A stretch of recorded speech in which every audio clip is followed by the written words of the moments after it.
আল্লাহ বলে, বন্ধু আপনি এবার বলে দেন, জান্নাতের কথা শুননা যদি আমার কোনো বান্দা মনে মনে ভাবে যে আল্লাহ কথা তো ভালো, জান্নাতে তো যাওয়া দরকার, যাইতে তো মন চায়, তা আমি যে পরিমাণ গুনাহ করছি হুজুর, যে পরিমাণ নাফরমানি করছি, আমি কেমনে যাবো? আমার তো গুনাহ অনেক বেশি।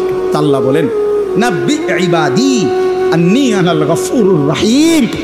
বন্ধু বলে দেন, বান্দা গুনাহ যত বেশি হোক কোনো অসুবিধা নাই, আমি আল্লাহ গফুর রহিম, আমি চূড়ান্ত ক্ষমাশীল, আমি চূড়ান্ত দয়াবান।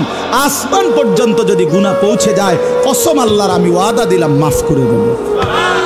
শুধু গুনাহ ছেড়ে দাও, আমার কাছে ফিরে আসো, চোখের পানি ফেলে মাফ চাও, আর করবা না, ওয়াদা দাও আমি 90 বছরের গুনাহ একসাথে মাফ করে দেব।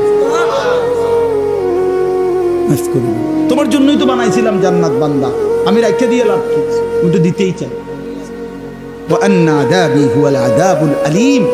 সর্বশেষ আল্লাহ বলছে যে হে বান্দা, এই দেখেন কথাটা শেয়ার, ছেলেরা তোমরা বলো ভাই শোনো, শেষ কথা আল্লাহ তাআলা নবীকে বলছে, বন্ধু এতভাবে বললাম, জান্নাতের সৌন্দর্যের বর্ণনা দিলাম, আমি মাফ করে দিমু কইছি, হয় ফিরে আসলে মাফ, 90 বছর হোক 70 বছর হোক, আসমান পরিমাণ হোক, এরপরও আমি বলছি গুনাহ যদি ছেড়ে দেয়, আবার নতুন করে যদি আমার ইবাদত শুরু করে, আমি পিছনেরটা কি করে দেব?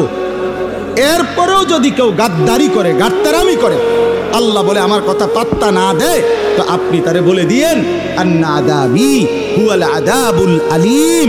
এই নাফরমান মনে রাখিস, আমি আল্লাহর আযাব কিন্তু বড়ই ভয়ানক।